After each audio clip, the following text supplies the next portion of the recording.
Doctor Strange, you're on trial. You may say that Iron Man had to sacrifice himself to save the world, but let's look at the evidence and see.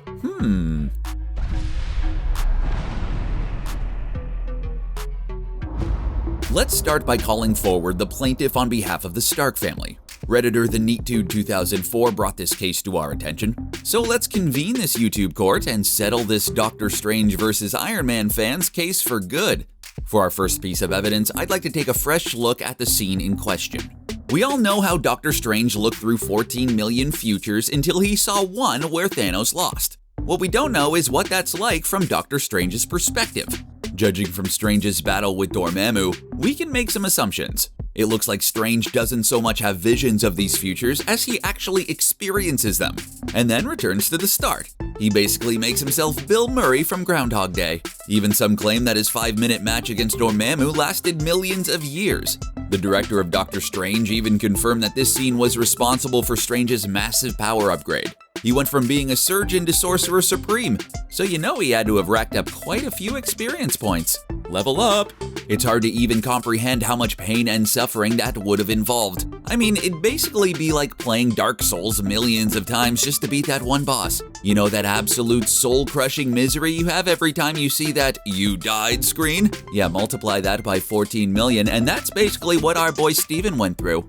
Strange claims that only one of these Thanos Souls playthroughs ended with saving the galaxy, so that's obviously the only option. Or so he would have you believe. Your Honor, I would like to call my first witness, the Ancient One.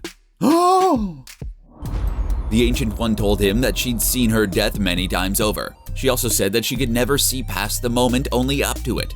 You remember it's the one scene that didn't look like you were trying to watch Inception through a kaleidoscope? This means that Doctor Strange didn't necessarily see every situation through to the end, just to his end. There could have been millions of timelines where the Avengers won, but Strange didn't make it. Judging from the Ancient One's comments in Endgame, Strange may have accidentally created alternate timelines as well. Maybe using the Time Stone nullifies this time travel problem though. Otherwise, there are 14 million alternate Loki-style Avengers timelines out there, and I'd love to see them all. Also think about the number 14 million. Sure, it's one impressive number of Thanos Souls playthroughs when you first think about it. If you compare that number against the infinite number of scenarios that Strange could have gone through, it's kinda puny. To back up this theory, I'd like to call my second set of witnesses, directors Joe and Anthony Russo. The famed directors of the last two Captain America and Avengers films give an interview where they explain Strange's visions. Joe Russo literally said he has to physically review all of these scenarios and die in them, and right before he dies, he has to reset it. That pretty well settles it, folks. Strange only saw the futures up to his death. He's also a very arrogant character and not too fond of Tony Stark. And I'm not saying that he willfully decided Tony's fate, but maybe he wasn't as broken up about it as you or I would be. 'Cause I was super broken up about it. There's also the fact that the two of them had the same facial hair going on. Maybe Doctor Strange didn't like any other superheroes using his style. Thor called Cap out for copying his beard in Infinity War, and it was gone in Endgame.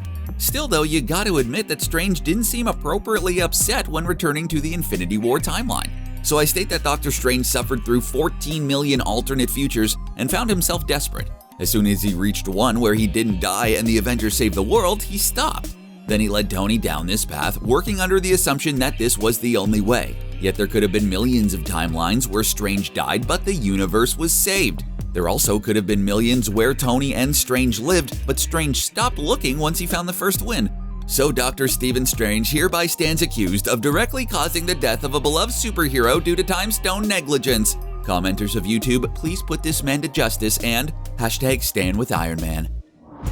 So what consequences could Strange suffer if this proves to be true? What sentence is possibly harsh enough for the man responsible for the end of everyone's favorite AC/DC-loving superhero? Well, there is a supervillain who is perfectly suited to punishing Strange for his transgressions against MCU fans. That would be one of his primary antagonists, Nightmare.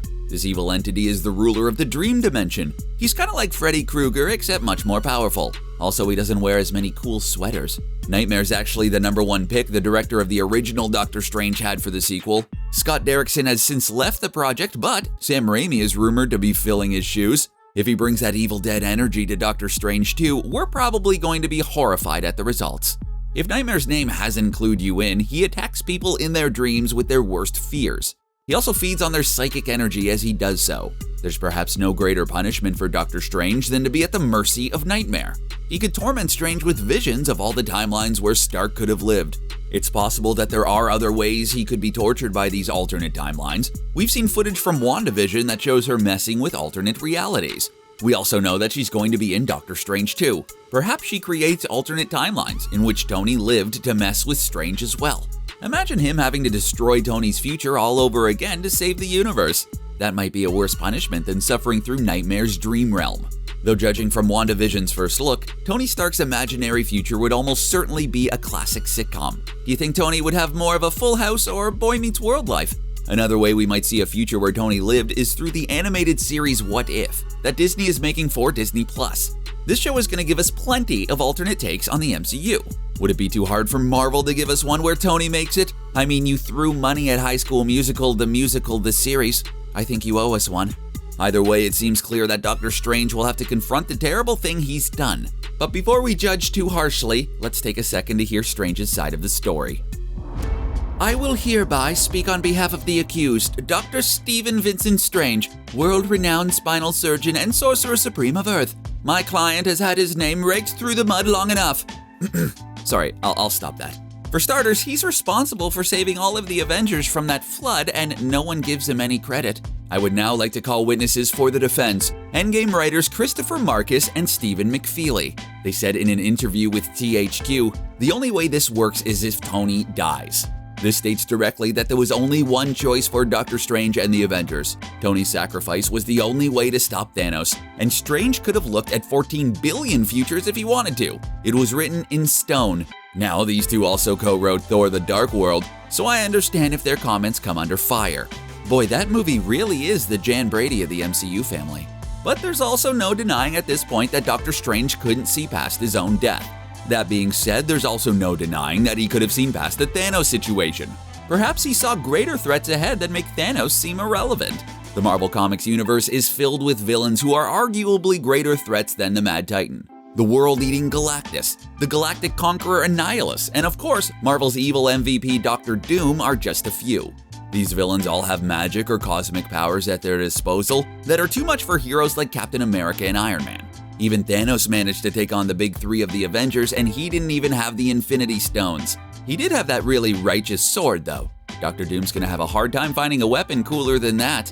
We know that there's another cosmic problem on the horizon. Nick Fury is currently out in space doing some sort of mission for the sake of Earth. Maybe he's recruiting cosmic Avengers like Nova or Adam Warlock.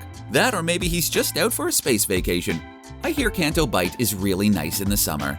For the greater threats, the Avengers are going to need heroes who can face them. We all saw in the Endgame battle that Captain Marvel was the one all up in Thanos' face before Tony came in. Perhaps she would have been the one to make the sacrifice play if Tony didn't. If the Avengers are going to face off against villains that are much stronger than Thanos, they will need someone as strong as Captain Marvel. Did you see the way she took that headbutt and didn't even flinch? The Avengers need that kinda awesome for the phases ahead. The same logic also applies to Wanda. She was the one who came closest to taking down Thanos with no assistance. You could easily see a scenario where Wanda took the gauntlet herself. That would mean they'd lose probably their strongest Avenger. Sorry Thor, but you can't even win at Fortnite. Then there's the matter of Tony Stark himself. Sure, we all love him for the first Iron Man movie, and all of the charm that Robert Downey Jr. brings. That can cause some rose-colored glasses about the hero. This is the man who created Ultron, who almost destroyed the world. He supported the Sokovia Accords, which divided the Avengers and kept them apart during Infinity War. Not only that, but he has been the cause of every MCU Spider-Man villain. Every single one. So maybe there was a much greater threat coming in the MCU. Maybe that threat was Tony Stark himself.